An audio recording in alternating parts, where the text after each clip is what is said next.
Abra su Biblia y puede sentarse en Romanos. Vamos a considerar el texto que leímos anoche, ¿se acuerdan? Para de pronto algún hermano o hermana que por obvias razones no estuvo, Romanos 12, 11. Gloria al Señor.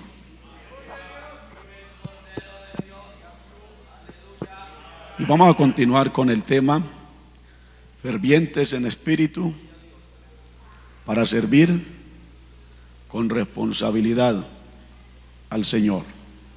Vamos a considerar ese tema. Hablábamos acerca de que el Señor nos anhela y nos desea a todos los creyentes, los líderes, los pastores, en una vida espiritual ferviente, en un fervor espiritual. Que todo esto viene precisamente por la presencia del Espíritu Santo en nuestra vida, en nuestro ser. Que sin la presencia del Espíritu nosotros no podemos cumplir tanto en la salvación como todo lo que corresponde a la vida cristiana o al liderazgo o al ministerio. Necesitamos la presencia del Espíritu Santo en nuestra vida. El apóstol San Pablo a los Romanos 8:2 dice que la ley del Espíritu de vida en Cristo Jesús dice que nos ha librado del poder del pecado y de la muerte. Es un complemento de lo que Cristo hizo por nosotros en la cruz del Calvario. Por obvias razones el Señor preparó a sus discípulos con respecto al Espíritu Santo y les dijo: yo me voy, pero yo no los dejaré solos. Yo rogaré al Padre y les enviaré el otro Consolador. Ellos no entendían, porque hay cosas que en el momento nosotros no entendemos, pero las vamos comprendiendo a medida que vamos obedeciendo la palabra y nos vamos sometiendo, como en el caso del Señor a sus discípulos. Me conviene que yo me vaya, me voy, ruego al Padre, el Espíritu vendrá, Él les enseñará y les recordará todo lo que yo les he dicho, Él los guiará a toda verdad.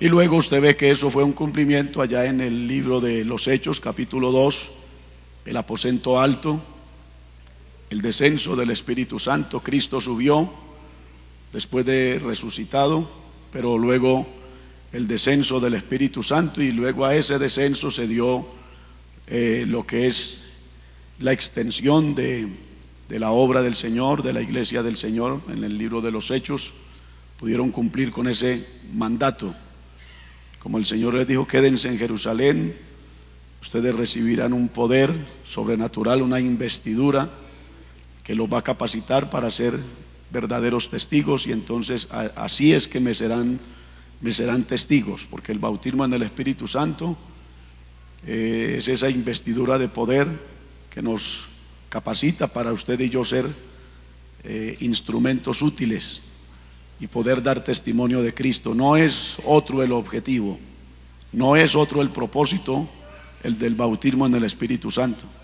Es para ser testigos eficaces de Cristo, porque se necesita dar un mensaje con eficacia y dar un testimonio y mantener un testimonio eficaz para poder nosotros cumplir con la palabra y poder ganar almas para el reino de los cielos, que también es lo que está más cerca del corazón de Dios. No hay otra cosa más cerca del corazón de Dios, sino el de que nosotros, la iglesia, entendamos que hemos sido llamados, aparte de ser salvos, es ser utilizados para que otros sean ganados a través de nosotros para Cristo. Entonces, de ahí en adelante usted encuentra cómo el Espíritu Santo capacitó tanto a los apóstoles como a la iglesia primitiva, y por eso usted ve en el libro de los Hechos el trabajo tan fructífero que la iglesia desempeñó, todo por la presencia del Espíritu Santo en ellos, que complementa, repito, la salvación que Cristo nos ha dado. Alguien puede tener la salvación y ser salvo, sí, porque el bautismo en el Espíritu Santo nada tiene que ver con nuestra salvación, pero se necesita la presencia del Espíritu Santo. Mire ese texto que les he expresado de Romanos 8:2, la ley del Espíritu de vida, porque al Espíritu Santo se le llama con varios nombres: el Espíritu de Dios, el Espíritu de Cristo, aquí el Espíritu de vida. El nombre más significativo es el Espíritu Santo. ¿Por qué se le llama el Espíritu Santo? Pues para entender que así como el Padre exige santidad, así como el Hijo provee santidad, Él es el que aplica esa santidad en toda nuestra vida, en todo nuestro ser, para nosotros poder ser santos en toda nuestra manera de vivir, porque así está escrito: sed santos porque yo soy santo. Entonces nadie puede ser santo si no tiene la presencia del Espíritu Santo. Amén, hermano. Entonces esa ley del Espíritu de vida en Cristo Jesús es la que nos ha librado del poder del pecado y de la muerte. El pecado es una fuerza sobrenatural. Todos los que salimos de allá sabemos por experiencia lo que hace el pecado, lo que es capaz de hacer el pecado en la vida de una persona. ¿Qué hace? Lo mata. San Pablo dice: el pecado me mató. ¿Quién me librará de este cuerpo de muerte? Así lo entendió el apóstol Pablo. Entonces pudo también en su experiencia personal comprender que el único que lo pudo sacar de ese cuerpo de muerte, de esa muerte espiritual, de esas consecuencias tan tristes, tan funestas que trae el pecado en la vida de una persona, es Cristo. Por eso también dice el apóstol que Dios nos sacó del reino de las tinieblas, donde usted y yo éramos esclavos del mal, del diablo, del pecado, y Dios nos sacó de allá, de ese reino de tinieblas, y nos trajo al reino de su amado Hijo. Somos salvos en ese proceso de cambio, de transformación que todavía Dios sigue operando en nosotros, porque todavía Dios sigue, me permite esta palabra, bregando con nosotros. Amén, hermano. El que empezó en nosotros la buena obra la está perfeccionando y la perfeccionará hasta el día de Cristo. San Pablo a los Efesios habla de un crecimiento hasta que todos lleguemos a una estatura, en un crecimiento que estamos teniendo, porque vamos de gloria en gloria, vamos de poder en poder, vamos de victoria en victoria, vamos de triunfo en triunfo, vamos de fe en fe. La senda de los justos es como la luz de la aurora, que no se detiene. ¿Quién detiene la luz de la aurora?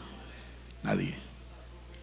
Eso es una ley que Dios ha puesto, y cuando la luz de la aurora aparece, dice que va en aumento hasta que el día es perfecto. Así es el camino de nosotros, los creyentes, los cristianos. Vamos en un aumento a medida que vamos caminando con Cristo, y a medida que va pasando el tiempo, nosotros vamos viendo cómo lo que el Señor prometió lo sigue haciendo en nuestra vida. Lo importante es estar ahí, en el lugar donde el Señor nos ha puesto, escuchando la voz del Señor, el mensaje, la palabra, que es la que va ministrando nuestra vida, nos va cambiando, nos va transformando, va quitando de nosotros lo que no sirve, y Dios va poniendo en nosotros lo que Él necesita. Por eso esas fuentes de limpieza, la sangre de Cristo, la presencia del Espíritu Santo y el poder de la palabra de Dios, que va obrando poderosamente en nuestra vida. Entonces, esa presencia del Espíritu en nuestra vida nos lleva a vivir, como dice el apóstol San Pablo a los Gálatas, nos ayuda a vivir en el Espíritu. Entonces es allí donde ya el pecado ha sido tratado. El pecado no se enseñorea de nosotros, porque el pecado perdió esa fuerza, perdió ese reinado, porque él era el que reinaba en nosotros. No reine pues el pecado en vuestro cuerpo mortal. No reine, de reinar, de tener dominio, de tener poder, de tener autoridad. Ya no domina, ya no reina. El pecado perdió fuerza, perdió poder, perdió autoridad. Entonces ahora nosotros tenemos esa facultad de enseñorearnos del pecado, porque ahora Cristo reina en nosotros. Y Él, a través del Espíritu Santo, a través del Espíritu de vida, es el que nos da la fuerza, la fortaleza, el poder de usted y yo poder caminar en victoria, con la frente en alto. El pecado, el diablo, el mundo vienen, tientan nuestra vida, nos tratan de desestabilizar, de sacar de los propósitos de Dios, pero el poder de la palabra, la presencia del Espíritu Santo y ese anhelo, ese deseo en nosotros de ser fieles, no permitirán que nosotros le demos lugar al mal. Por eso dice también la palabra: ni deis lugar al diablo. Así como no le damos lugar al pecado, porque ya no practicamos el pecado, porque hemos nacido de nuevo. Amén. Porque la simiente de Dios está en nosotros, porque ya no sentimos pecar, ya no anhelamos pecar, ya no deseamos pecar. Eso es una muestra clara, tangible, que hemos nacido de nuevo. Porque cuando el cristiano, entre comillas, siente pecar, desea pecar y por consiguiente peca, dudamos que haya nacido de nuevo. Pero ya el verdadero cristiano no quiere pecar. ¿Estamos de acuerdo? La razón, el apóstol dice que la simiente de Dios está en nosotros y ya no quiere pecar porque ha nacido de Dios. Todo lo que es nacido de Dios vence al mundo, al diablo y al pecado. La importancia de nosotros, con la ayuda de Dios, definir la salvación en nuestra vida. Definir la salvación, estar claros, definidos, como dice San Pablo a los Romanos, el capítulo 8, donde el apóstol habla de quién nos separará del amor de Dios: tribulación, angustia, persecución, hambre, desnudez, peligro o espada. ¿Quién nos separarnos del amor de Cristo? Aunque somos contados como ovejas al matadero. Pero el apóstol dice: por lo cual estoy seguro, de seguridad, de claridad, de estar definido. Estoy seguro que ni la vida, ni la muerte, ni ángeles, ni principados, ni potestades, ni lo presente, ni lo porvenir, ni lo alto, ni lo profundo. Y si se me olvidó algo, podríamos pensar como dice el apóstol Pablo, dice: ni ninguna otra cosa creada nos podrá separar del amor de Dios que es en Cristo Jesús.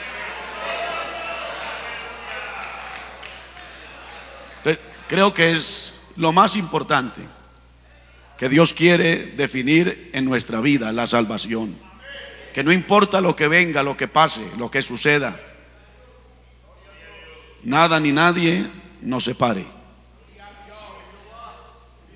Nada ni nadie afecte nuestra relación con Cristo, nuestra fidelidad a Cristo, nuestra fidelidad a la palabra, nuestra fidelidad a la obra del Señor, nuestra fidelidad a nuestras autoridades, la fidelidad dentro del matrimonio, la fidelidad dentro del liderazgo, dentro del ministerio. Bueno, esto se extiende, pero todo se desprende de esa salvación, que nada afecte nuestra salvación, porque yo no puedo servir a Dios si tengo afectada mi salvación. Y si sirvo a Dios es un servicio que no agrada, no es eficaz,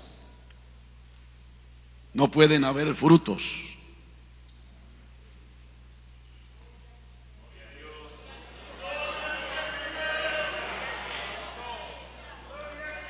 Pienso que todos, los jóvenes, los líderes, los pastores, la esposa del pastor, todos debemos de estar claros y definidos en la salvación. Amén, hermanos. Porque muchas cosas han pasado y seguirán pasando. Y usted sabe que en el momento en que las circunstancias no afectan, que no somos tentados, no somos probados, pues todo marcha bien.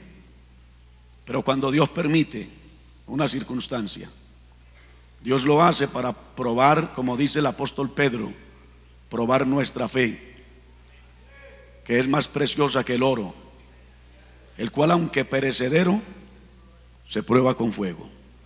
Entonces la fe tiene que ser probada. Santiago en su capítulo 1 verso 12 dice: bienaventurado el varón que soporta la tentación. Porque así como hay tentación, hay pruebas. Dios nos prueba para sacar lo mejor de nosotros.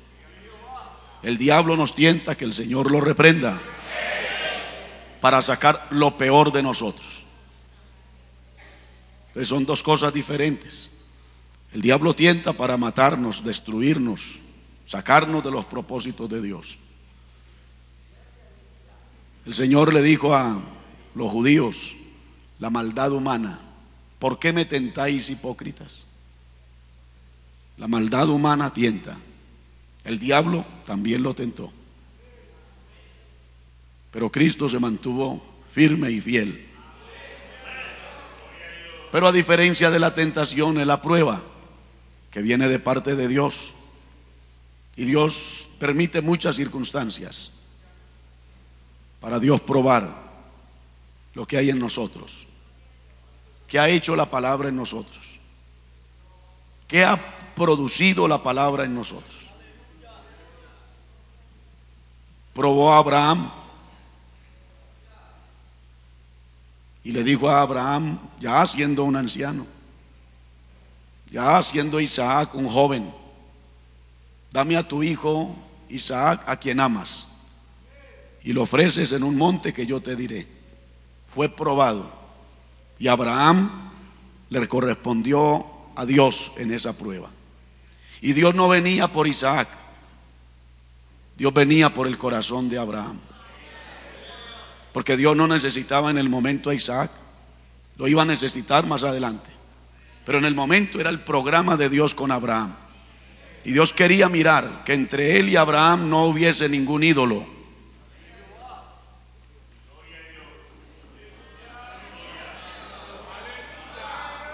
Dios quería mirar que Isaac no fuera un ídolo en el corazón de Abraham.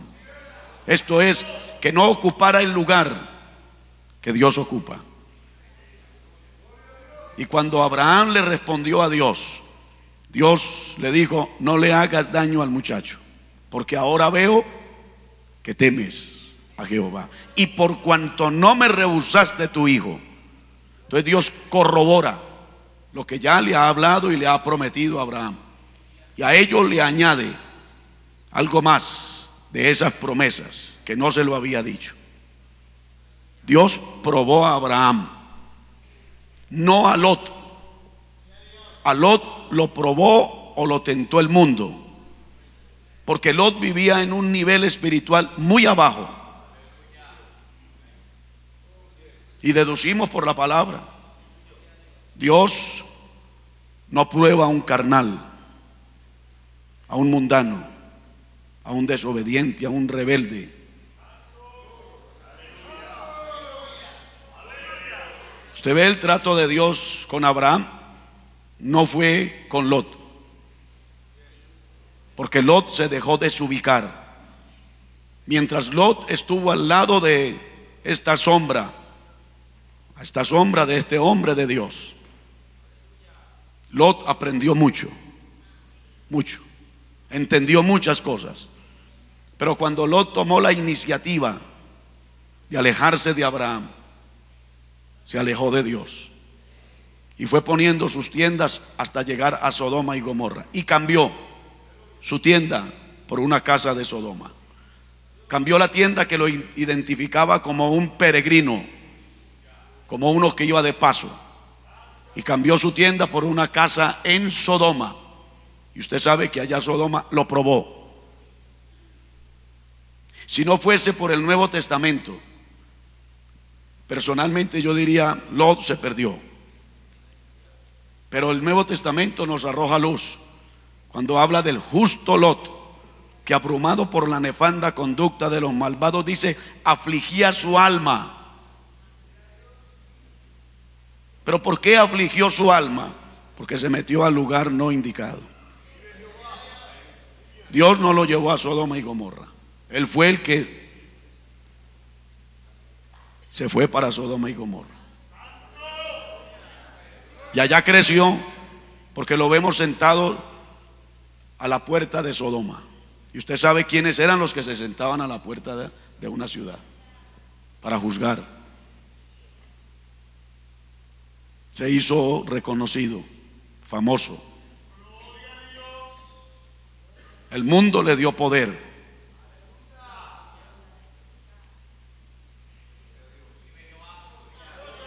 Todas esas verdades las extraemos en la Biblia.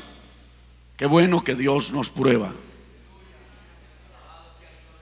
Y Dios nos prueba mientras estemos caminando con Él. El día que nos desubiquemos de la perfecta voluntad de Dios, ya no es Dios el que nos prueba, ya es el mundo, el diablo o el pecado quienes nos tientan. Y ya no es para bien, es para mal. Y si algo hacemos indebido, Dios nos disciplina. Porque Dios hoy nos mira no como bastardos, somos hijos e hijas. Por eso dice, y apartaos, dice el Señor. Apartados, nos quiere apartados. Como hijos, como hijas, apartados del mundo, apartados del pecado.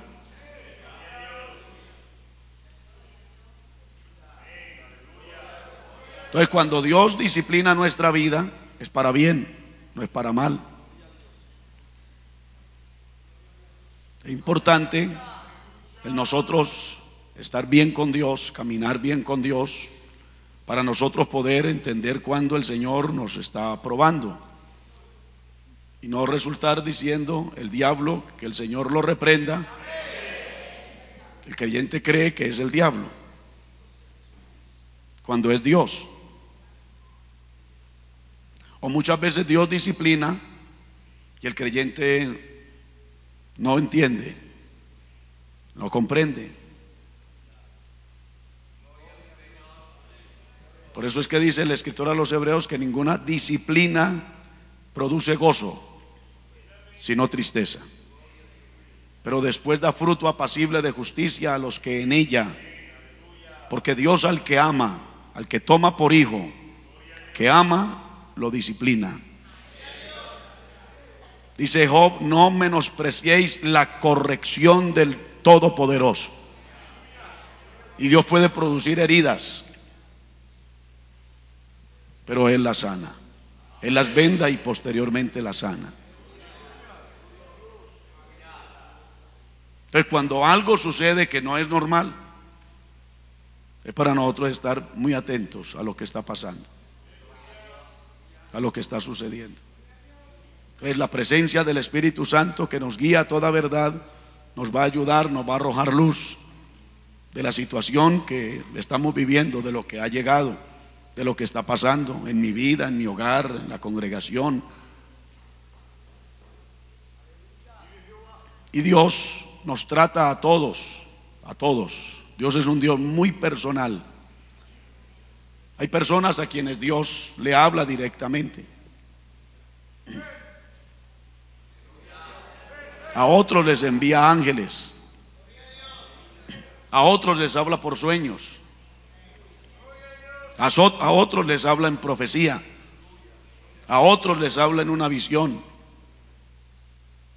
Pero lo importante aquí es que tenemos la palabra profética más segura, a la cual debemos de estar atentos. Atentos. Porque somos muy buenos para hablar, muy pocos para oír.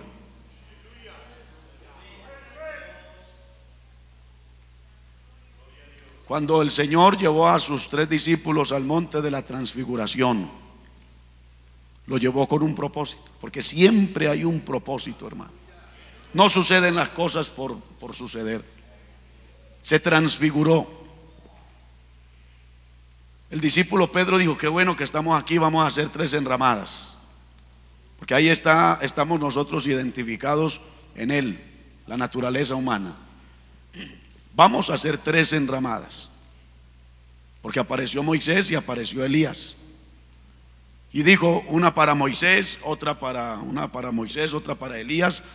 Y el Señor no lo dejó terminar. El Señor lo interrumpió y dijo: este es mi hijo amado. Y él vio que desapareció Moisés, que representa la palabra escrita. Y él vio que desapareció Elías, que representa la palabra predicada o la palabra expuesta. Y quedó Cristo solo.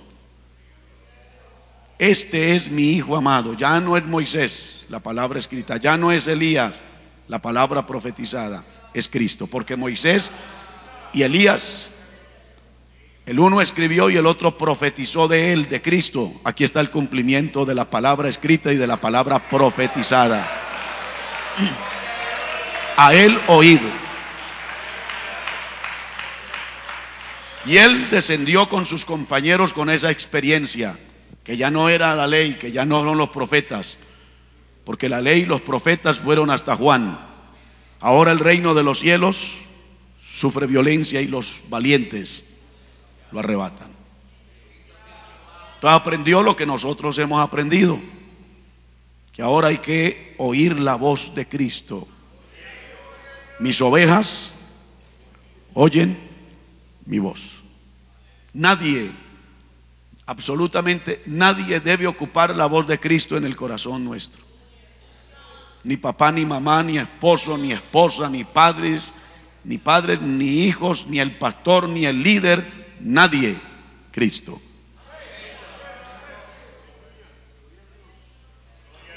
De Juan dice que era la voz de uno que clamaba en el desierto. Pero él hizo énfasis que él no era, que era el que venía detrás de él. Y dijo a Juan: y que es más poderoso que yo. Y es tan poderoso que yo a ustedes los bautizo en agua para arrepentimiento. Pero él, que es más poderoso que yo, los va a bautizar con Espíritu Santo y fuego. Ese es el verdadero ministerio. El ministerio que está ubicado en el lugar donde el Señor lo ha puesto. No a ganarse al pueblo de Israel para él. Él pudo habérselos ganado. Pero Juan no fue un oportunista. Como hay muchos ministerios oportunistas que aprovechan oportunidades para adquirir fama, para levantar su ministerio y mostrar que son ellos. Juan no. Juan no. Juan nos da ejemplo a nosotros. Él pastoreó a Israel para Cristo, porque él preparó el corazón del pueblo para la venida del Mesías. Entonces el pueblo estaba a la expectativa e iban y de buena gana oían a Juan, porque Juan tenía una gracia y una sabiduría.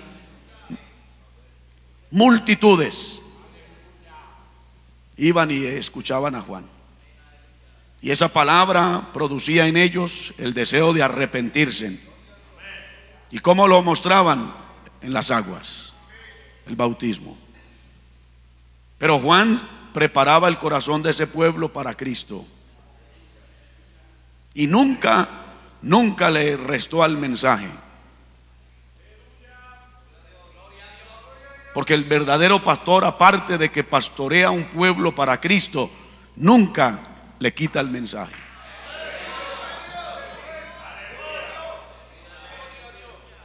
Hay pastores muy astutos, se las dan de muy astutos, de muy sagaces, y se les olvida que Dios prende a los hombres en la astucia de ellos. Pastores, prediquemos contra el pecado. No le dé miedo. Predique contra el pecado. Sí, un mensaje que sea de Dios, que sea respaldado por el Espíritu Santo. Pero no le dé miedo predicar contra el adulterio, contra la fornicación, contra la mundanalidad. Predique, honre a Cristo, honre su palabra. Que si predico duro se van, pues que se vayan, eso no es problema suyo. Pero yo le digo por experiencia en la obra, no se van. Se irá por ahí de pronto algún carnal, algún desubicado, algún desorientado de esos creyentes que son como turistas, que como decía nuestro hermano Ortiz, son como parásitos. Pero el que tiene hambre y sed no se va. Así haya un mensaje fuerte, ¿sabe qué hace la palabra? Lo trae. Es como un imán. Es como un imán. No es mi palabra como el fuego y como el martillo, y en otras ocasiones es como espada. Fuego porque tiene que quemar en nosotros lo que no sirve. Martillo porque tiene que quebrantar muchas veces el corazón cuando tiende a endurecerse. Como dice la escritura a los Hebreos, para que ninguno de nosotros se endurezca por el engaño del pecado. Entonces la palabra viene como martillo. Y Dios, me permite esta palabra, Dios nos aporrea para bien. Y salimos aporreados por la palabra, pero ahí está el Espíritu Santo concientizándonos. En otras ocasiones es como espada, que nos inflamos. Nos inflamos y nos creemos más que otros. Cuando la palabra ya nos ha enseñado que ninguno tenga más alto concepto. Entonces cuando tenemos como ese más alto concepto y nos creemos más, bueno, por muchas razones, porque soy más antiguo, y esto no es por antigüedad, con todo el respeto a nuestros hermanos antiguos, porque estudié teología. Esto no es porque estudiamos teología, porque manejo la hermenéutica. Esto no es porque usted sepa y maneje hermenéutica.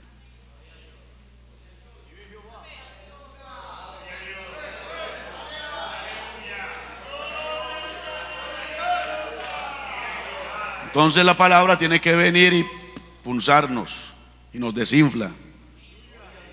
Que hay momentos que nos convertimos como el sapo, que quiso ser más que el animalito que tenía al lado de él, que era más grande, y se fue inflando. Y miraba y casi que lo estaba alcanzando, y otro poquito más, y se fue inflando. Y lo miraba y casi como que ya lo estaba alcanzando. Y yo tengo que mostrarle que yo tengo más, y yo soy más. Y cuando menos pensó, él le olvidó que se podía reventar y se reventó. Hasta ahí le llegó todo.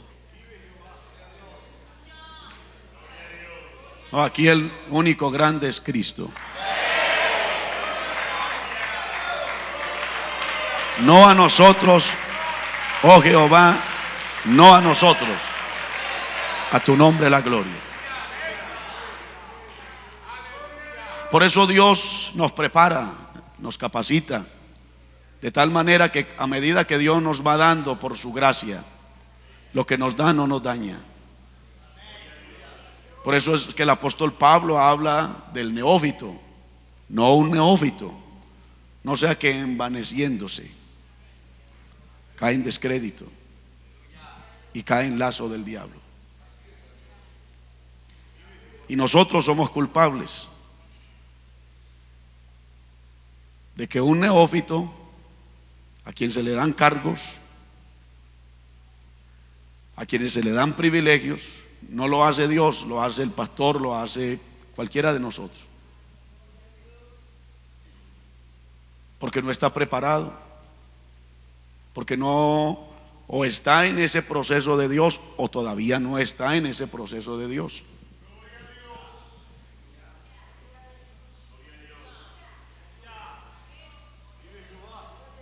El que entra en ese proceso de Dios, Dios sabe cuándo le da un privilegio. Y cuando el privilegio llega, no daña, porque ya ha sido preparado, ha sido procesado por Dios.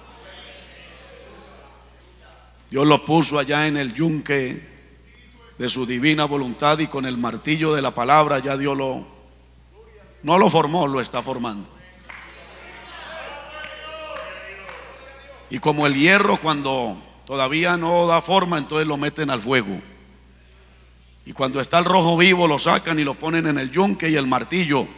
Entonces el hierro rojo se deja formar. Y el martillo le va dando forma. Así nosotros pasamos por el fuego de la prueba. Y nos pone Dios en el yunque de su divina voluntad, y allí nos da con la palabra. El martillo de la palabra no se cansa. Y ahí está la formación de Dios, que no viene de la noche a la mañana. José,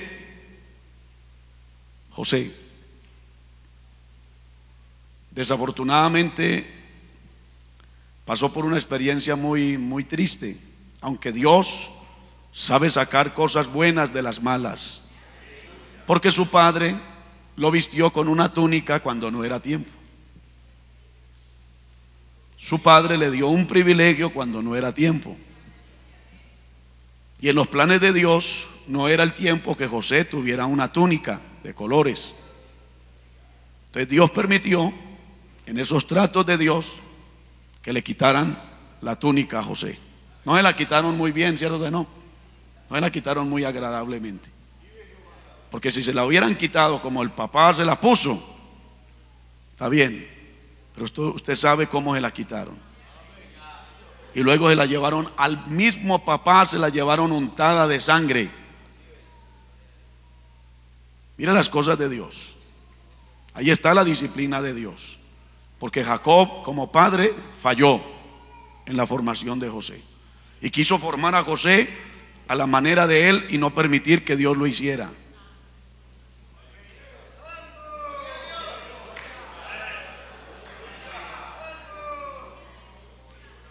El que es espiritual acomoda las cosas espiritualmente. Usted vistió a su hijo, ahí está la túnica. Y José recibió la túnica de su hijo despedazada y untada de sangre.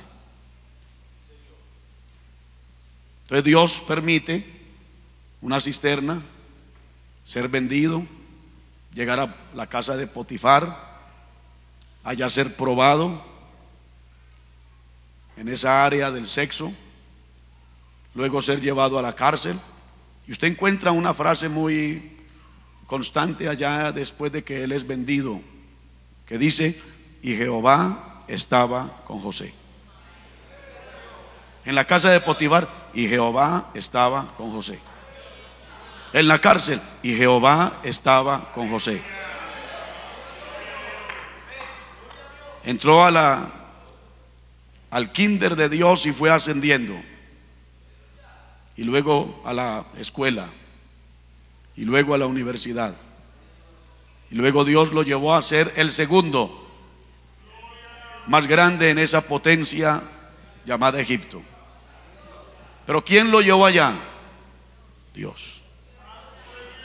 Esa es la formación que viene de Dios, que es una formación muy bien hecha, donde hay que tener mucha paciencia, donde hay que dejarse procesar por Dios, donde hay que entender muchas cosas, aunque en el momento no se entienden. Porque José pudo haber pensado, pero ¿por qué mis hermanos me hacen esto? ¿Por qué me echan en una cisterna? ¿Por qué me quieren matar?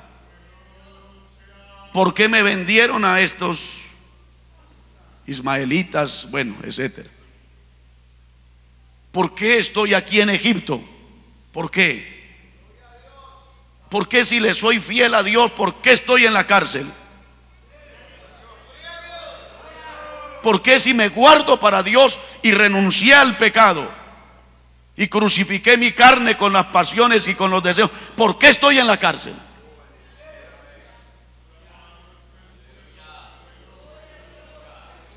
¿Por qué este hombre que tiene sueños y yo se los interpreto y luego me dice que me va a tener en cuenta, por qué se olvidó de mí? Los razonamientos humanos. Pero la fe no razona, la fe espera.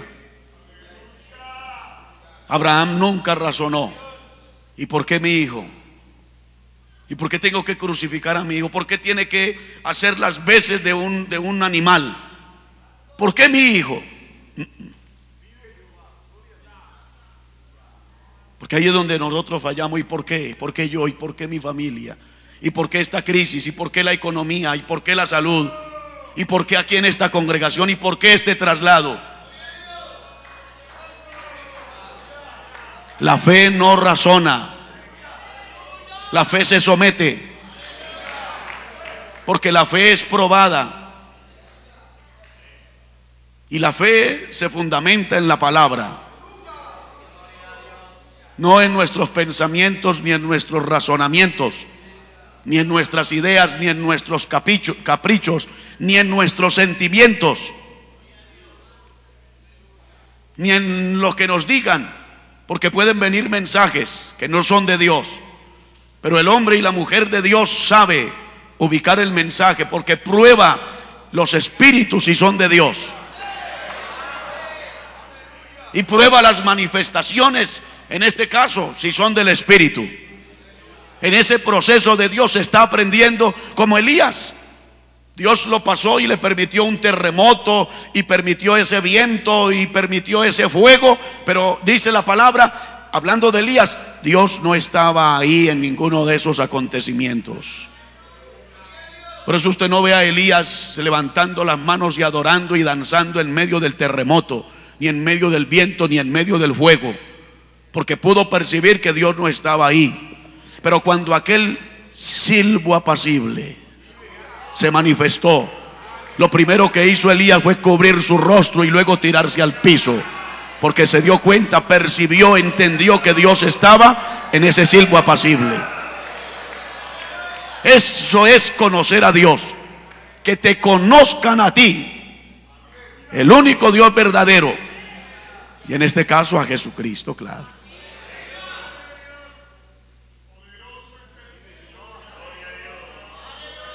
Aquí está el Señor, hermano. Aquí nos está hablando el Señor.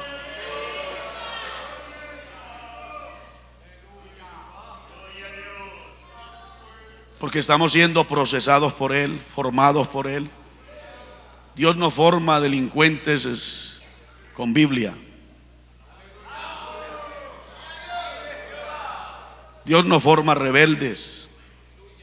Dios no forma ingratos. Dios no forma carnales. Dios no forma mundanos.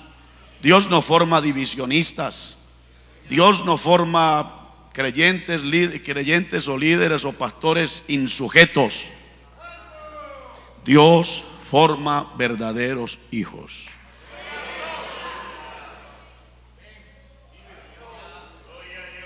Tú pues, hijo mío, dice San Pablo a Timoteo. Y le escribe y lo mira y lo tiene como un hijo, porque somos hijos. Y el que es buen hijo llegará a ser buen padre, y el que es mal hijo llegará a ser mal padre. Por eso Dios nos pasa también por ese proceso de ser hijos, porque mañana Él quiere que seamos padres. Y de Cristo dice la Biblia que como hijo estaba sometido a sus padres. Y como hijo aprendió la obediencia por lo que padeció, por lo que sufrió.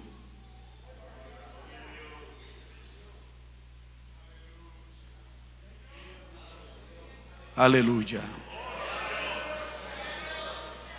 Usted nunca ve a Abraham subiendo la cuesta derrotado, cabizbajo, llorando, angustiado, desesperado.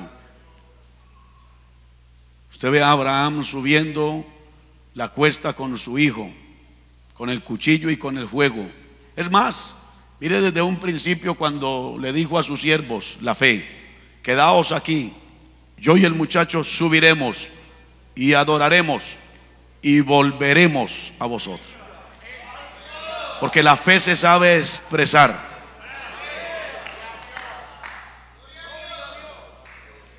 La fe sabe ubicar las cosas en el lugar donde deben de estar. Él no sabía que él no tenía que llevar sus siervos, porque no eran los siervos a quien Dios estaba probando, era Él. Y muchas veces nosotros resultamos llevándonos al suegro, a la suegra, al líder, al creyente, al que más ora, al que más ayuna, al que canta, al que adora, al que toca el instrumento, y resultamos por ahí con un montón de gente cuando Dios no nos ha dicho que lo llevemos. Y resultamos involucrando gente que no debe estar involucrada. Venga para que ayunen conmigo y los ponemos a aguantar hambre cuando los que tenemos que ayunar somos nosotros. Vengan para que vigilen conmigo y los ponemos a trasnochar cuando los que tenemos que vigilar somos nosotros. Todo el hombre de Dios, la fe en el hombre de Dios lo lleva a ubicar bien las cosas y a las personas. Quedaos aquí.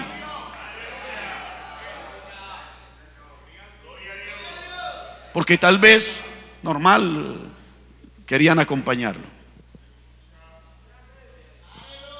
No, quédense aquí, somos yo y el muchacho, en ese orden de Dios. En nuestro lenguaje suena mal, ¿cierto? Yo y el muchacho y yo es el orden, pero allí en lo de Dios no existe ese orden humano. Es primero Abraham y después Isaac. Que cualquiera nos puede decir, mire, el escritor, el que escribió la Biblia, tenga cuidado, porque Dios sabe qué es lo que hace y qué es lo que dice. Yo y el muchacho subiremos y adoraremos y volveremos. Eso es fe. Eso es fe. Porque ya el Nuevo Testamento nos arroja luz que Abraham creyó a Dios que aún de las cenizas que quedaran de Isaac, Dios se lo devolvería. Fe, volveremos a vosotros. Y los sentimientos tampoco juegan aquí en la fe, porque cualquiera de nosotros como padre hubiera cogido la leña y se la hubiera echado al hombro. Por sentimiento, pobrecito mi hijo. Pero en el ministerio, en el liderazgo y en el servicio a Dios, los sentimientos se crucifican. Lo que es nacido de la carne, eso es carne. Lo que es nacido del Espíritu, Dios pone la carne en su lugar y el Espíritu en su lugar, para que no se mezclen. Por eso Hebreos 4:12 dice que la palabra de Dios es viva y eficaz penetrante y cortante más que espada de dos filos, que parte el alma y el espíritu. Divide el alma del espíritu, pone el alma en el lugar donde debe de estar y el espíritu donde debe de estar, para que no se mezcle el alma con el espíritu. Y Dios trata el alma, que es donde está precisamente allí radicado lo que es nuestra personalidad, nuestra voluntad. En otras partes de la Biblia habla del corazón, donde está representado lo que es la personalidad, el hombre, la mujer. Dame, hijo mío, tu corazón, y miren tus ojos por mis caminos.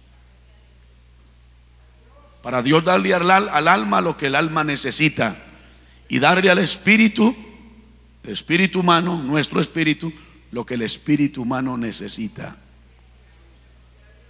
Que estamos, y yo hago hincapié, es allí donde Dios pone su fuego divino.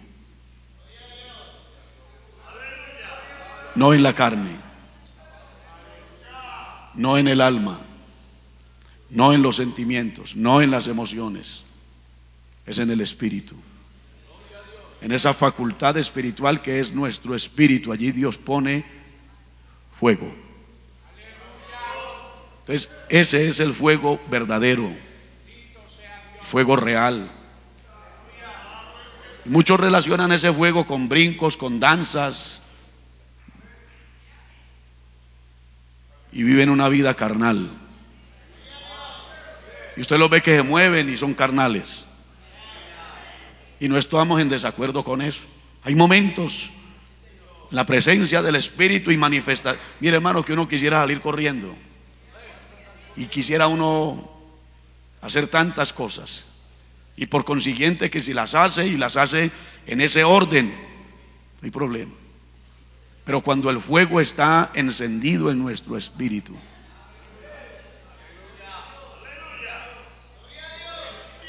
entonces produce ese fuego, precisamente encendido en nuestro espíritu, produce lo que es vivir en el espíritu, caminar en el espíritu. Entonces Abraham puso la leña en su hijo, y tomó el fuego y tomó el cuchillo, que representan juicio, e iba adelante y el hijo atrás. Y de pronto Isaac pregunta: Padre mío. Sí, mi hijo. Y se detiene y lo mira. Sí, mi hijo. Tú llevas el cuchillo y el fuego, y yo llevo la leña. ¿Y dónde está el cordero? Y el cordero era él. Cualquiera de nosotros rompe a llorar y se le tira a Isaac y lo abraza, y a llorar se dijo. La fe en esos momentos no llora, porque la fe no es blandengue, la fe no es pusilánime. Como ese hombre viene procesado por Dios, ese hombre tiene el control de todo lo que está pasando y lo que está sucediendo y lo que está oyendo. ¿Qué hace la fe? La fe se volvió a fundamentar en la palabra. Dijo Abraham: Dios se proveerá de cordero para el sacrificio, hijo mío.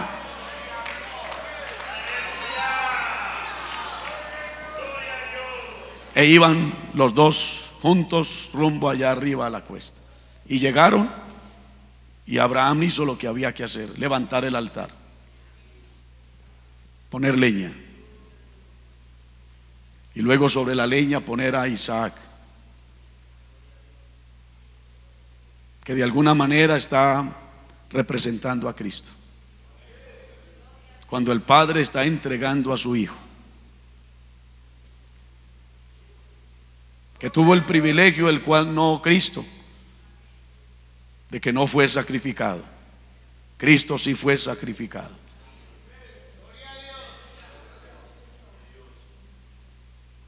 Porque esa pregunta de Isaac: ¿y dónde está el cordero para el sacrificio?, quedó sin respuesta.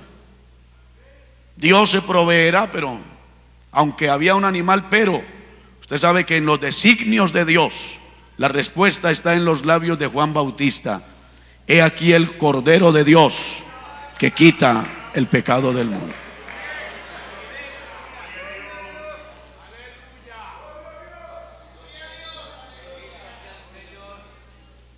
Y el Padre tiene allí a su Hijo sobre el altar.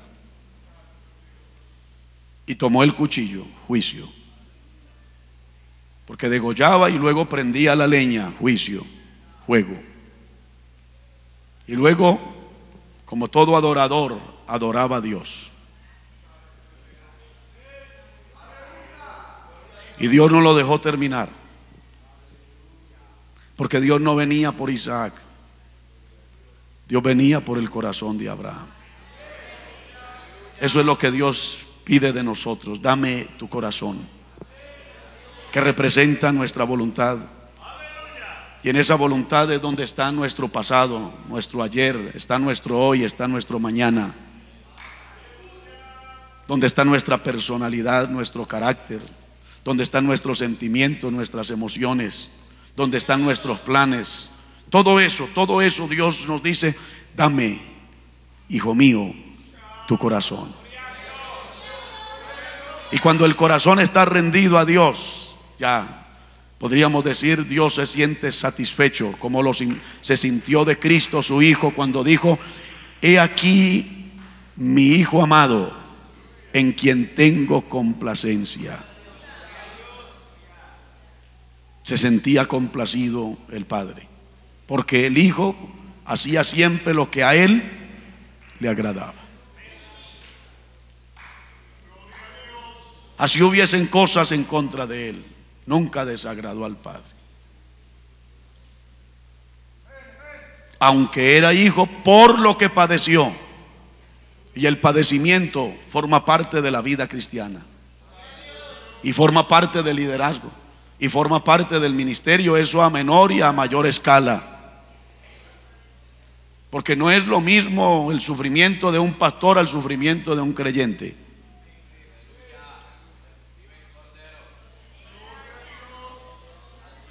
Pero ese creyente en un mañana puede llegar a ser pastor. Entonces el sufrimiento de creyente no va a ser el mismo al sufrimiento de pastor.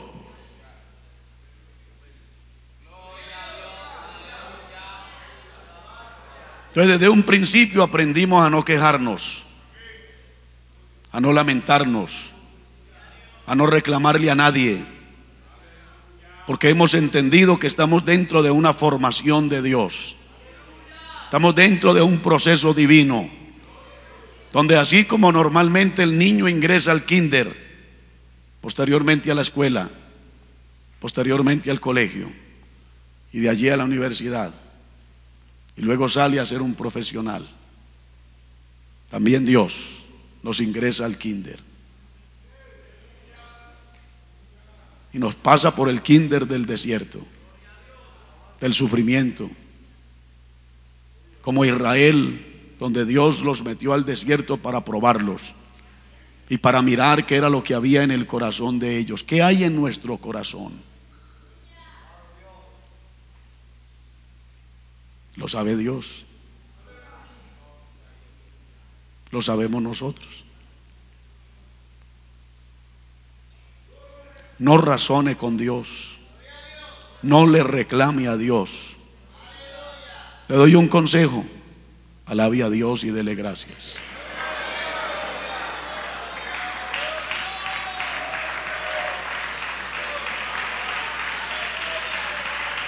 Alabe a Dios y dele gracias. Hay cosas que usted no está entendiendo, alabe a Dios y dele gracias. Hay cosas que en este momento usted no comprende, alabe a Dios y dele gracias. Y como dice el himno, lo entenderemos después. Lo importante es ir haciendo lo que Dios nos está diciendo que hagamos, y no haga lo que Dios no le ha dicho que haga. Y cuando Dios le diga que haga algo, hágalo bien hecho, pero no hagas ni más ni menos.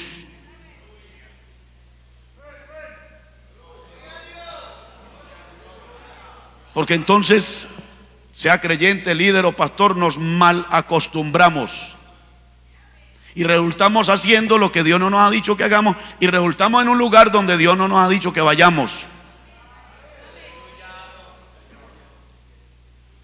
Y resultamos haciendo tanto que lo que estamos haciendo es lo nuestro, no lo de Dios. Y recuerde esto: Dios no se preocupa tanto por lo que hacemos. Dios está más interesado en lo que somos. Porque yo puedo hacer mucho y no ser nada. Ejemplo en la Biblia: Señor, Señor, en tu nombre hicimos. La respuesta, ¿cuál fue? No los conozco. No sé quién son ustedes. Porque ellos hicieron la voluntad de ellos. Por eso el salmista ora, y es lo que entendemos, es la ley de la doble referencia, que mientras el salmista ora, entonces Cristo desde la eternidad también está pidiendo: enséñame a hacer tu voluntad. Y Dios le enseñó a hacer su voluntad. Lo entendemos en la parte humana. Y cuando aprendió a hacer la voluntad, oró a Dios también diciendo: el hacer tu voluntad, oh Dios, me ha agradado. Porque pudo comprobar que la voluntad humana es una, la voluntad de Dios es otra. Vengo, oh Dios, para hacer tu voluntad, según en el rollo del libro está escrito de mí. Y por eso es que dice el apóstol Pablo a los filipenses: haya pues en vosotros este sentir que hubo también en Cristo Jesús. Filipenses 2:5. ¿Cuál fue el sentir de Cristo? Venir a redimir la humanidad. Ese fue el sentir, no hay otro sentir. Redimirnos. Y de allí se desprenden tantas cosas, hermano. Hay tanto que aprender. Dejó su trono de gloria para venir a tomar un cuerpo semejante al nuestro. Como dijo a través del profeta: me preparaste cuerpo. Y aceptó ese cuerpo. Y no refutó, no renunció, no aceptó ese cuerpo.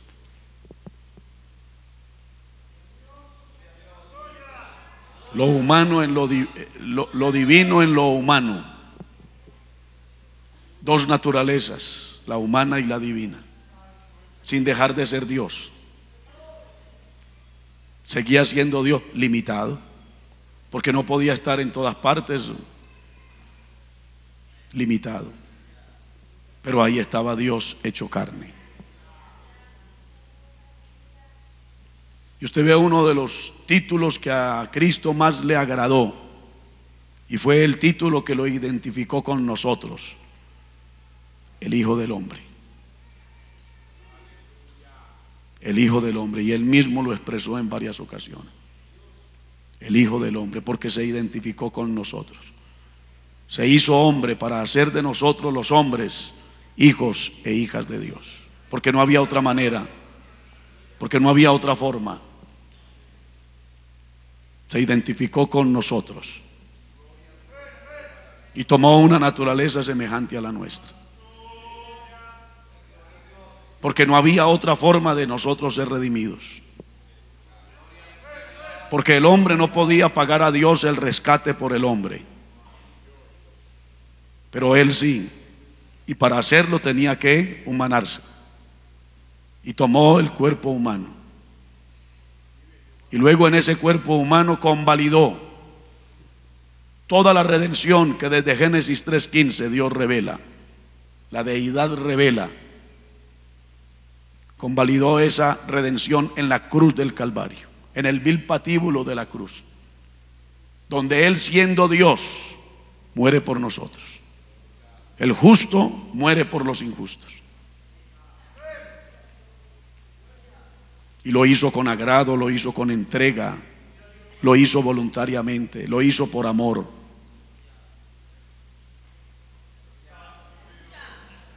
Y sigue diciendo la palabra a través del Espíritu Santo: haya pues en vosotros este sentir que hubo también en Cristo Jesús. No puede haber otro sentir. En la vida de un pastor, de un líder, de un creyente, no puede haber otro sentir. Y cuando hay otro sentir, entonces desfiguramos el orden establecido por Dios. Entonces ya donde entramos a una formación donde no está Dios, porque estamos involucrando la carne, estamos involucrando lo nuestro. Por eso el ministerio no es para mejorar una situación económica.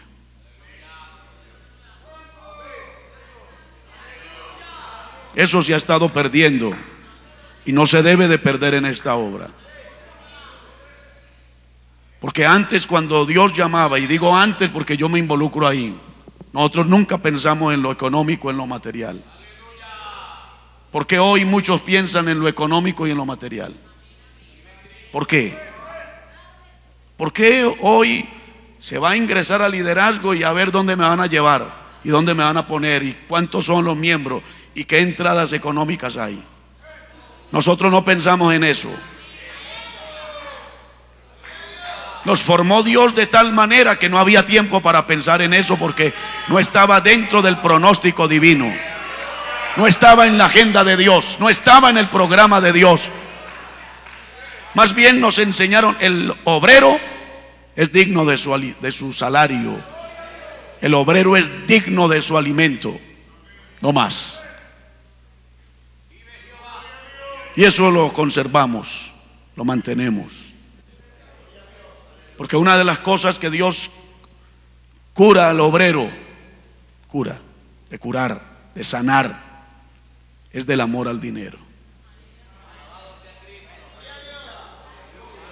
Y por el amor al dinero muchos se han dañado y se dañan. Judas se dañó por el desgraciado amor al dinero. Y no le importó vender a su Señor, a su amado, a su Redentor, a su Creador, a su Salvador, a su Maestro. Y cuando ya tenía el dinero en las manos, que se dio cuenta tarde que el dinero no sacia, que el dinero no satisface,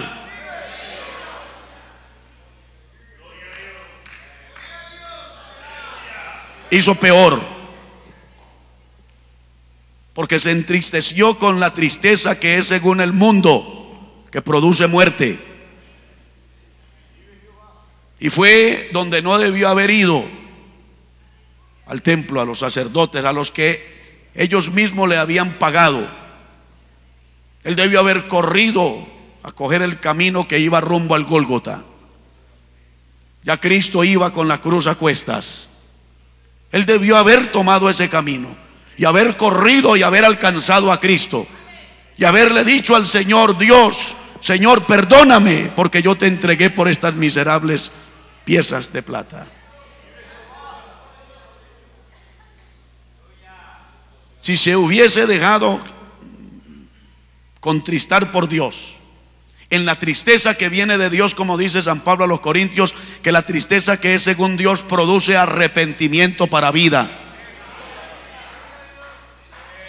Por eso la disciplina, cuando es de Dios, produce arrepentimiento para vida, porque trae tristeza. Ninguna disciplina produce gozo sino tristeza, y es la tristeza de Dios. Cuando nosotros disciplinamos, nosotros los pastores, no pasa nada.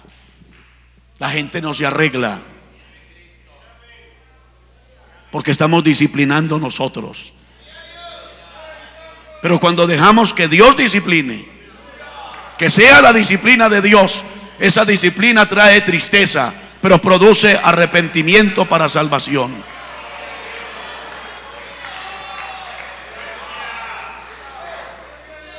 Porque el pastor mal formado hace mal uso de la autoridad y abusa y aplica su autoridad y disciplina a diestra y siniestra. Pero el pastor entendido en la Biblia, en la palabra, Sí, el pastor está involucrado en el sentido de la disciplina, pero no es el que disciplina. Entonces le enseña a la congregación para que la congregación esté clara, al igual que él se involucra también ahí porque él es hijo. Y Dios a todo aquel que toma por hijo lo disciplina. ¿Cuánto tiempo? Yo no sé.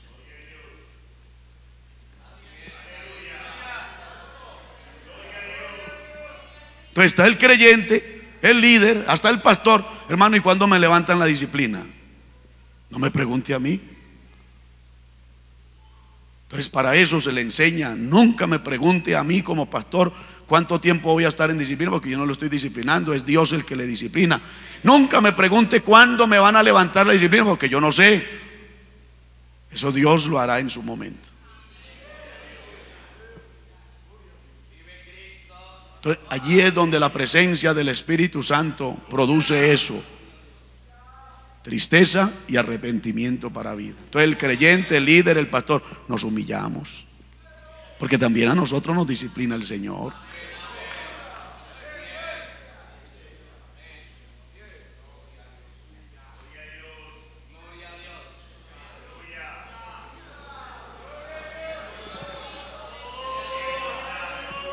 Todo para bien. Todo para bien.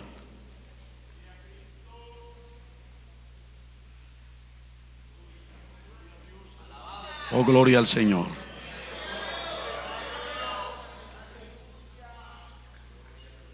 Yo alabo a Dios, hermano. Le doy la gloria al Señor por todo lo que Él no solamente hizo, está haciendo y lo que hará. Y yo miro a Cristo a través de las Escrituras, haciendo lo que hizo por mí.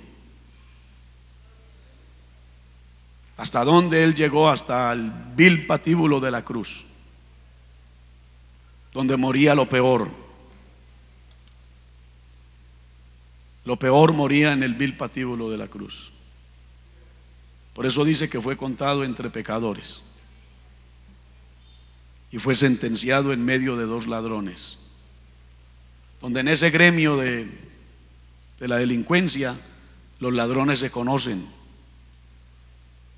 Y por eso le dijo el ladrón al otro: este justo ningún mal ha hecho. Lo llamó justo porque no era del clan de ellos.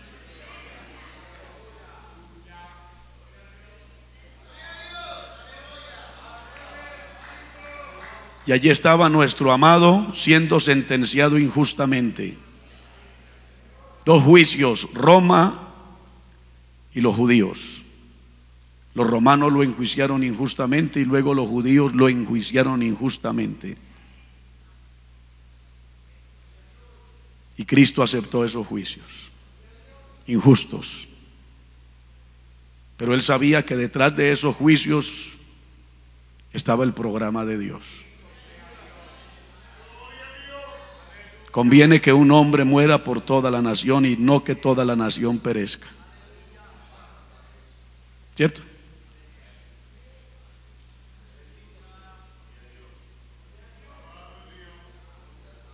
Y allí carga con el pecado nuestro y nos libra de la muerte y nos libra del diablo y nos libra del infierno. Así, por cuanto los hijos participaron de carne y sangre, Él, Cristo, participó de lo mismo, para destruir por medio de la muerte a quien tenía el imperio de la muerte, esto es, al diablo. Y miramos a la luz de la palabra y de pronto yo digo, pongo en lo que la palabra nos revela la cruz y algo más, porque muchos llegan hasta la cruz y creen que ahí ya se acabó todo. No. San Pablo, San Pedro, en ese ser inspirados por el Espíritu Santo, se complementa esa palabra profética, donde dice que Cristo descendió a las partes más bajas de la tierra. Ya lo había dicho: así como Jonás estuvo en el vientre del gran pez, así estará el Hijo del Hombre en el corazón de la tierra, en el centro de la tierra. donde científicamente se dice que allá hay fuego líquido.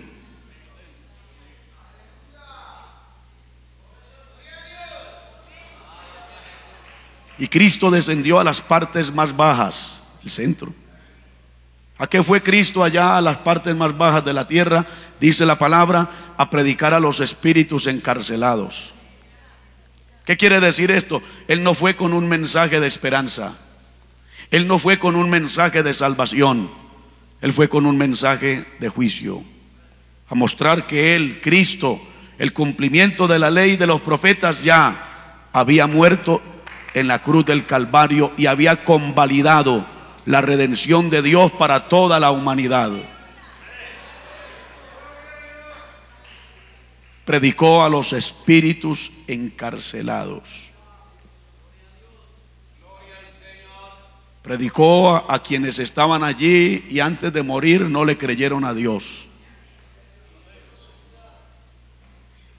Y allí están los que están representados en Caín, en Nimrod, en Esaú, en Saúl, en Judas, en Demas, y así sucesivamente en todos aquellos que le fallaron a Dios y murieron en pecado. Ananías y Zafira,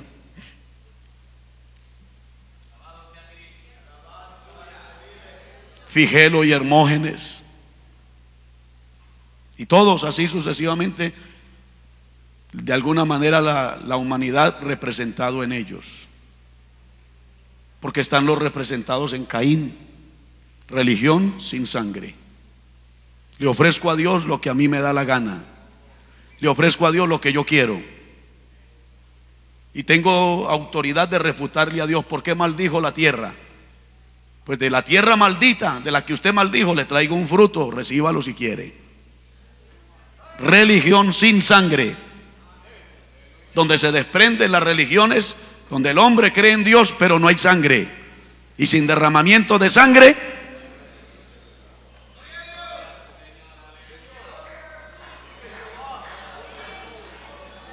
Caín, que era del maligno y mató a su hermano. ¿Y por qué causa mató a su hermano? Sus obras eran malas, mientras que las de su hermano eran justas. Donde Abel representa al justo, pero no justo en su propia justicia, sino en la justicia de Dios, porque trajo un animal inocente que nada tenía que ver con él en el sentido de su pecado, pero trajo ese animal, trajo lo mejor, no lo peor.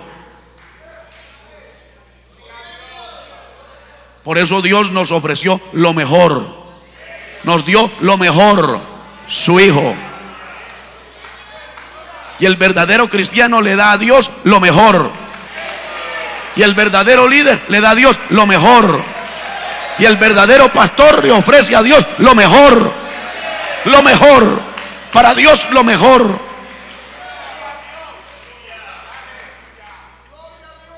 Y muere una víctima inocente para cubrir una conciencia culpable, pero ahí está siendo justificado Abel, que se caracteriza por representarnos a todos aquellos que hemos creído en uno que nos ha justificado delante de Dios por la fe, porque justificados pues por la fe tenemos paz para con Dios. Y Abel se fue con paz, Caín no, se enojó, y Dios lo aconseja, lo orienta, le da oportunidad, trata con él. ¿Por qué decae tu semblante? ¿Por qué se enoja? Tenga cuidado, porque el pecado, como una fiera, está ahí esperando que usted le dé oportunidad. Y usted tiene autoridad, usted la tiene de enseñorearse de él. Si usted se enseñorea no le pasa nada, pero si usted le abre la puerta a ese animal, a esa fiera que está ahí agazapada, esa fiera se va a abalanzar y lo va a destruir. Y no le hizo caso a Dios. Pues ahí están los representados en Caín. Religión sin sangre, donde yo creo en Dios y hago lo que yo quiera.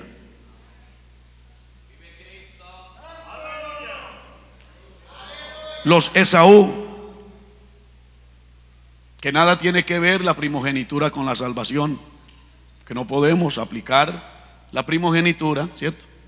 El caso de Esaú con la salvación nada tiene que ver con eso, pero es profanar.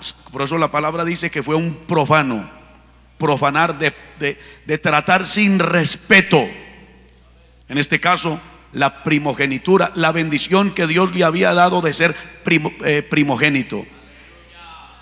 La menospreció, la tuvo en poco y la cambió por un plato de comida, que después quiso recuperarla con lágrimas y con arrepentimiento, pero no pudo, porque Dios lo desechó. Dice, fue desechado. Dios lo desechó. Dios se desagradó de Esaú por tratar la primogenitura de esa manera.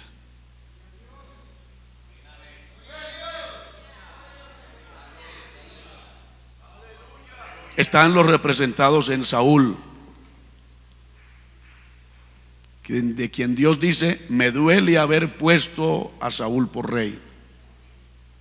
La razón, desobediencia a la palabra. Y la desobediencia a la palabra lleva al líder, al creyente, al pastor a hacer lo que él quiere. ¿Qué hizo Saúl? El profeta le dijo, espere. No eran 7 días, era esperar. No eran 7 días. Él dijo 7 días, pero no eran 7 días, era esperar. Espere que yo venga a ti y ofreceré el sacrificio. Entonces ahí es donde tenemos que tener cuidado de las circunstancias que suceden a nuestro alrededor, porque el pueblo se le desertó, el ejército, y se dejó llevar por lo que pasó a su alrededor, cuando la palabra era espere. Y entonces dice, me esforcé pues, esfuerzos humanos, y ofrecí el sacrificio. Se metió en un terreno delicado que no era de él. Así fuera rey, él no era sacerdote, y eso le competía al sacerdote. Me esforcé pues y ofrecí el sacrificio. ¿Qué has hecho? ¿Qué has hecho? Locamente has hecho.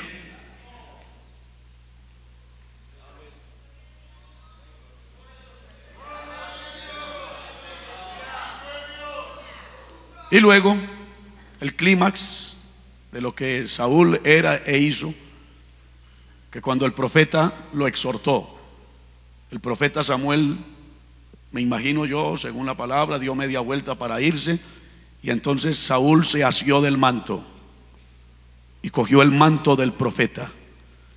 Y claro, normal, cuando el profeta siente que el manto lo cogen y lo van a jalar, él lo agarra, lo sostiene.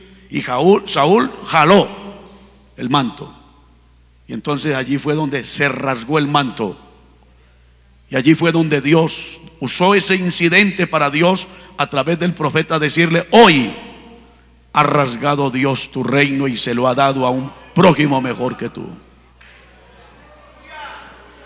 Y quedó desechado. Y luego Dios viene donde el profeta y le dijo, no me llores más a Saúl, porque yo lo he desechado. Llena tu cuerno de aceite y te enviaré a Isaí de Belén, y me ungirás al que yo te dijere y harás lo que yo te dijere. El ministerio es condicionado. El ministerio es condicionado, hay condiciones. Ungirás al que yo te dijere y harás lo que yo te dijere. Eso es hacer la voluntad de Dios. Eso es esperar en Dios. Y cuando el profeta llegó, el profeta santificó a Isaí, a los ancianos y a sus hijos, porque iba a haber un culto para Dios, y en ese culto Dios se iba a glorificar. Pero Dios exige antes del culto santificación, para Dios poder glorificarse. Santificación. Dios exige santidad, que nos santifiquemos.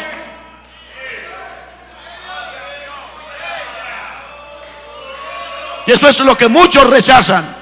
Pastores que rechazan la santificación, creyentes que rechazan la santificación, y hasta líderes que rechazan la santificación. Y por eso usted ve gente mundana en los púlpitos mundanos, en los liderazgos mundanos, en la música mundanos, y así en muchos aspectos del servicio, en la obra del Señor y en la congregación, mundanos. Pero cuando hay santificación, Dios se glorifica, porque Dios exige de nosotros un pueblo santificado, santidad. Y Dios los santificó a todos a través del profeta, porque Dios se iba a glorificar.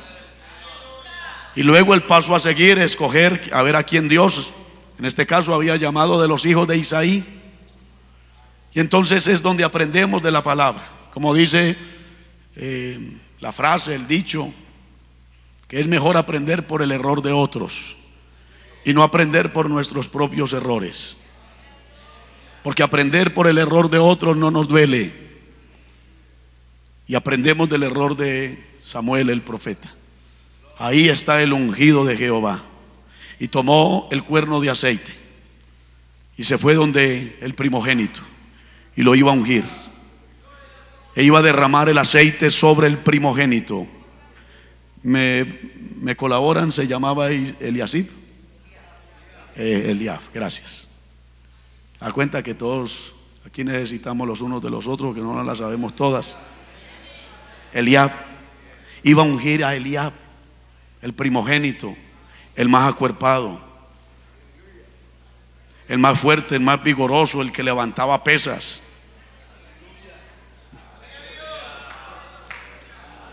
Ahí está el ungido de Jehová.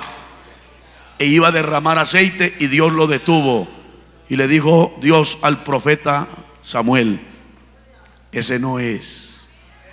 Ustedes los hombres miran lo que hay delante de sus ojos. Yo no me baso por la fachada.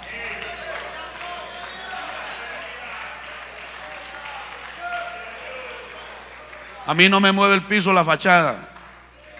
Yo no me dejo llevar por la fachada. Ustedes sí, yo no. Ese no es. Y el profeta aprendió. Dios ya le había dicho: ungirás al que yo. ¿Qué debió haber hecho el profeta? Señor, ¿es ese? Y Dios le hubiera dicho: no. Entonces aprendió la lección a depender de Dios. Y entonces cuando pasó el segundo, ya no cogió el cuerno de aceite, sino que ya preguntó: ¿ese es? Y la respuesta fue: no. El tercero: no. El cuarto: el quinto: tampoco. El sexto: el séptimo: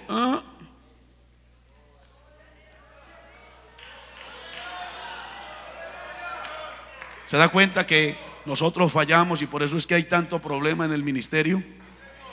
Porque nosotros somos los que escogemos, nosotros somos los que llamamos, nosotros somos los que formamos, nosotros somos hasta los que bautizamos. Porque hay pastores que bautizan en el Espíritu Santo y le dicen al creyente: hable en lenguas, hable como yo. Y habla el tonto aquel como el otro, y habla en lengua, y luego le pone ya, bautizado en el Espíritu Santo. Y luego él mismo lo envía. ¿Se da cuenta? Y por eso hay tantos problemas dentro de la obra. Gente que Dios no ha llamado, pastores carnales, pastores mundanos, pastores desobedientes, pastores que no oran, pastores que no ayunan, pastores que no tienen doctrina, que no ministran la palabra, pastores amantes al dinero, pastores que aman la fama, pastores que se abren paso, no importa a quién hay que ponerle zancadilla, que se vaya al piso al que sea, pero a mí me tienen que conocer aquí, tienen que saber quién soy yo. No los llamó Dios, esa gente no los llamó Dios, no los llamó Dios, los puso el hombre. Por eso esa gente dividen, se quedan con templos, con plata, con dinero, con congregaciones, dañan hogares, familias, matrimonios, los dañan, los envenenan, les inyectan el virus del odio, del rencor, del resentimiento hacia la obra, hacia los obreros, hacia las autoridades. Cuando era un hogar sano, era una familia sana, era un líder sano, era un creyente sano, y ahora ven la obra del movimiento y hablan despropósitos. Ven al pastor fulano del movimiento y hablan despropósitos. Ven al oficial nacional e internacional y hablan despropósitos. ¿Quién los dañó? Aquel a quien Dios nos llamó y que dividió. ¿Y cómo los ve Dios? Mal. Y usted los ve predicando a Cristo, y las almas se convierten y los enfermos se sanan, pero están predicando a Cristo bajo un principio de rebelión.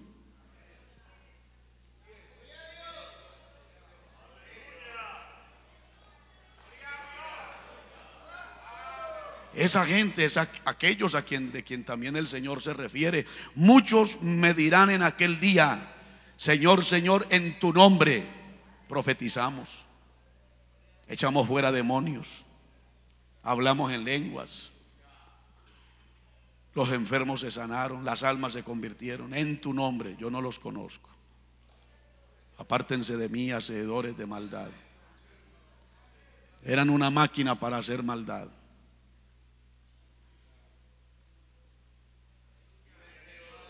Pero aquellos a quienes Dios forma no se dañan. Los que están en el proceso de Dios, estamos en el proceso divino, no nos dañamos. Tenemos las cosas muy claras y muy definidas en nuestra vida.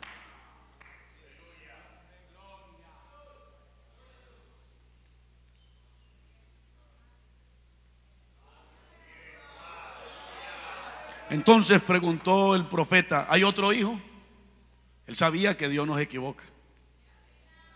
Tenía que haber otro. ¿Hay otro? Entonces, ¿dónde viene la humano, la parte humana? Sí, está el menor, el que pastorea ovejas. Pues no nos sentaremos a la mesa hasta que él no venga. Y mandaron por David, cuando él debió haber sido llamado antes.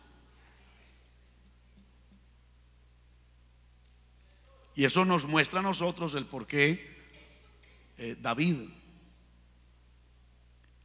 en cierta ocasión dijo: aunque mi padre y mi madre me dejaren. Dios permitió, por las situaciones que se suscitaron en su hogar, menospreciado, despreciado. Dios permitió ese conflicto del hogar para Dios formar a David. Lo que decimos, fundamentado en la palabra, Dios sabe extraer lo bueno de lo malo.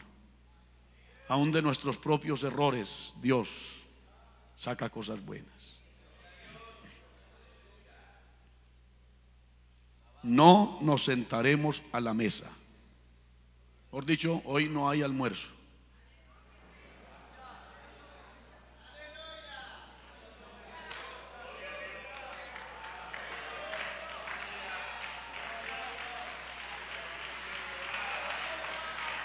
Y hoy no hay almuerzo hasta que el mensaje no se termine.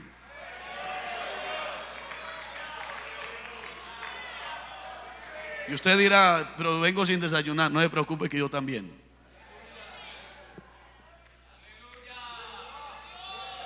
¿Cuánto tiempo duraron mientras iban y regresaban con David? No sabemos, pero pasó un tiempo considerado. Eso no fue de 5 o 10 minutos. Y cuando llegó David, gloria a Dios, rubio, hermoso, David, el muchacho, el menospreciado, el tenido en poco, Dios lo tenía en poco, en sus planes y en sus propósitos. El rechazado, Dios lo tenía dentro de su programa. Y cuando Samuel lo vio, palabra de Jehová: levántate y úngelo, ese es.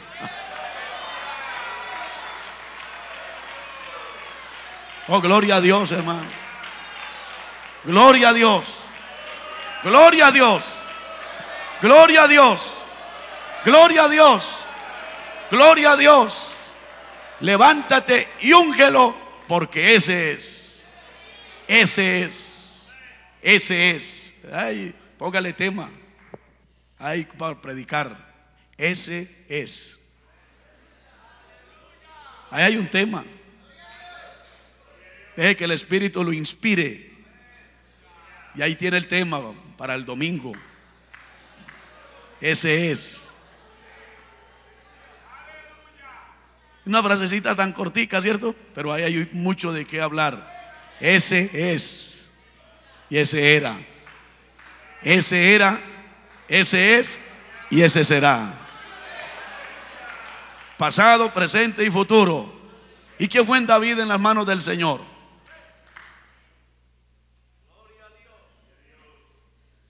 El hombre que Dios necesitaba, que reemplazó a un desobediente, a un rebelde, a uno que pasó por alto la autoridad divina y pasó por alto la autoridad delegada y menospreció la palabra de Dios. Y usted ve de ahí en adelante Saúl. Qué pesar, qué tristeza. Allá estaba, en las partes más bajas de la tierra. Allá estaba Cristo dando testimonio que Él, todo lo que la ley y los profetas hablaron, apuntaron, Él era el cumplimiento de todo lo que la ley y los profetas hablaron, dijeron, profetizaron. Y que los que creyeron murieron bien, y los que no creyeron ahí estaban.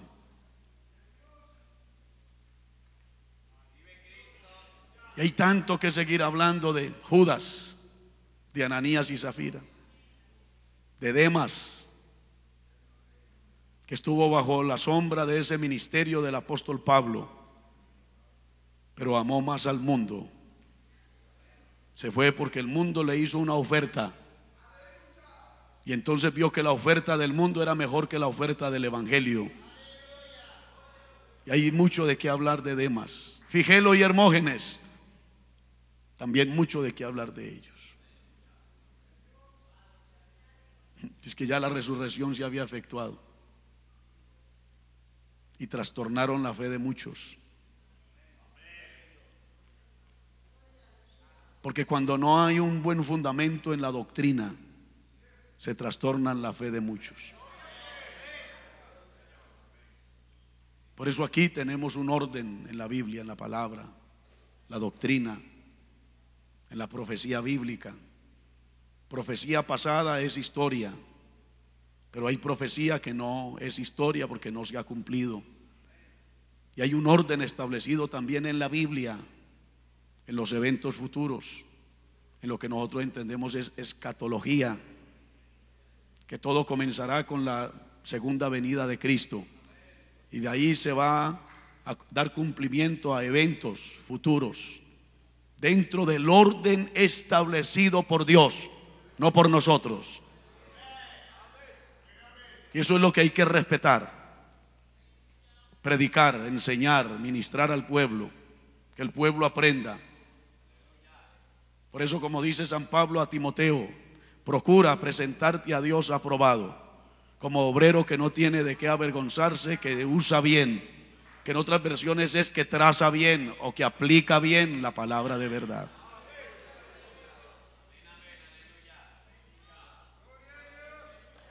Usted sabe que la Biblia tiene un intérprete, que es el Espíritu Santo. Y Él es el que nos enseña todas las cosas y quien nos recuerda todo lo que nuestro Salvador dejó para nosotros. Gloria a Dios, hoy hay muchas herramientas que ayudan a formar al creyente, al líder, al pastor. Y es bueno. Pero nunca esas herramientas pueden sustituir al Espíritu Santo.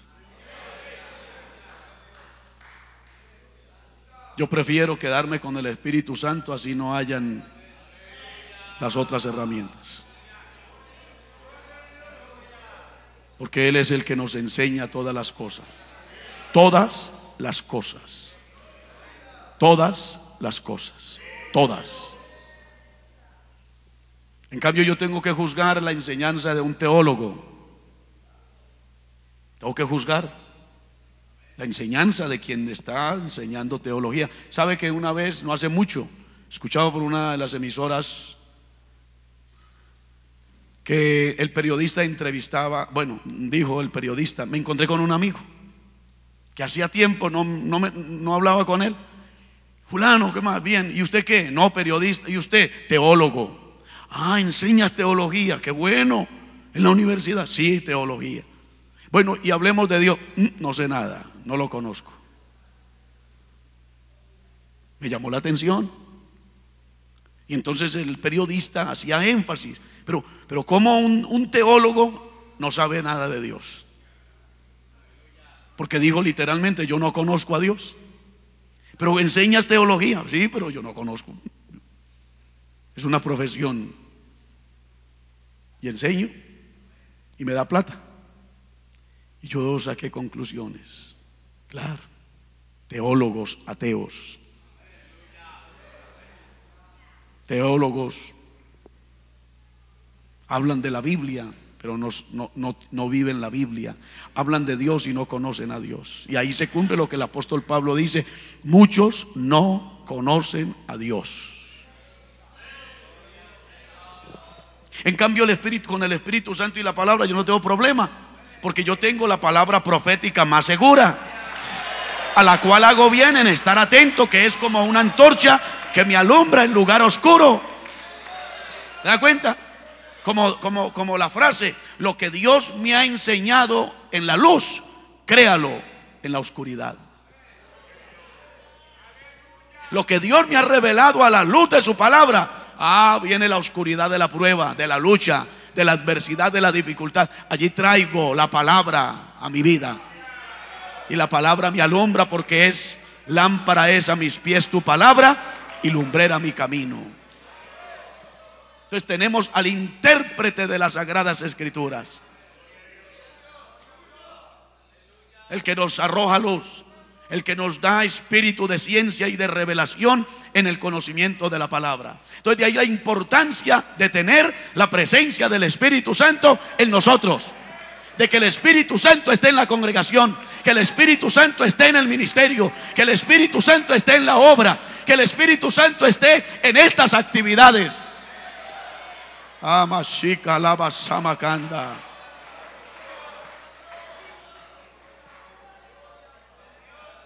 Donde yo no sé nada, pero Él sí lo sabe todo. Donde yo simplemente soy un instrumento en las manos de Él, no más, pero Él es el que hace todas las cosas. Porque la palabra fluye con gracia, la palabra fluye con sabiduría, la palabra fluye con unción, con poder, con autoridad. Y esta palabra sana, esta palabra rompe cadenas, esta palabra libera, esta palabra da respuesta a toda inquietud que hay en el corazón. Esta palabra despierta, esta palabra sacude al indiferente, esta palabra levanta al caído, esta palabra llena lo que está vacío. Esta palabra, oh, gloria a Dios por la palabra. Lo que el hombre no hace, lo hace la palabra. Lo que el pastor no puede hacer, lo hace la palabra. Por eso necesitamos la presencia del Espíritu Santo. El creyente y el Espíritu Santo, el líder y el Espíritu Santo, el pastor y el Espíritu Santo. Después de que hemos pasado por la experiencia de la salvación, Y ya Dios ha definido en nosotros la salvación. Entonces entendemos lo que el Espíritu, lo que el Señor le habló a sus discípulos con respecto al Espíritu Santo. Y los llevó a estar a la expectativa. No solamente en el ministerio, después de resucitado. Y les dio mandamientos y les habló del reino. Y luego allá en Hechos capítulo 1, allá en el monte, les dijo: quédense en Jerusalén, no se muevan de Jerusalén, no se vayan para otra parte, no vayan a hacer otra cosa. Quédense hasta que sean investidos de poder desde lo alto, entonces me serán testigos. Empezando por Jerusalén, Judea, Samaria, el círculo se va acrecentando y hasta lo último de la tierra. Y ellos vieron que Cristo se fue y miraban y observaban, y Cristo subía y se iba, y una nube los ocultó de sus ojos. Y luego viene la presencia de estos seres angelicales: varones galileos, ¿qué estáis mirando al cielo? Y ahí les dio un mensaje profético: ese Jesús que habéis visto ir al cielo, así mismo vendrá como le habéis visto ir. Y desaparecieron. Y ellos contentos, gozosos, para Jerusalén. Y luego buscaron el aposento alto y allá se fueron. Y según el apóstol Pablo a los corintios, eran más de 500 hermanos, pero el número se redujo a 120, porque se cansaron de esperar. Porque aquí hay que tener paciencia, aquí hay que saber esperar. Aquí no es en el tiempo de nosotros, es en el tiempo de Dios. Así como dice Gálatas 4:4, que cuando vino el cumplimiento del tiempo, el cumplimiento del tiempo. ¿De cuál tiempo? Del tiempo de Dios. Dios envió a su Hijo, nacido de mujer y nacido bajo la ley. Y se fueron para donde nosotros debemos de ir. Y debemos de seguir yendo: el aposento alto. No los mandó para un aposento bajo, los mandó para un aposento alto. Porque así son las cosas del Señor. Él nos envía allá al aposento alto, y con eso nos está dando a entender todo lo que el Señor tiene para nosotros. Tiene una altura, es de altura. Porque Dios es un Dios de alturas morales y espirituales. Y Dios quiere que nosotros tengamos esa altura de moralidad, de espiritualidad. Por eso nos envía al aposento alto. Y allá llegaron y empezaron a hacer uso de lo que nosotros estamos haciendo uso, y que no debemos de aflojar: la oración, la oración. La oración los llevó a humillarse. Así como dice el apóstol San Pablo: por esta causa doblo mi rodilla. Había una causa por la cual ellos fueron al aposento alto y se arrodillaron. Hay una causa, hay un porqué, hay un propósito, hay un objetivo, siempre enmarcado en la oración. Y la oración los llevó a humillarse.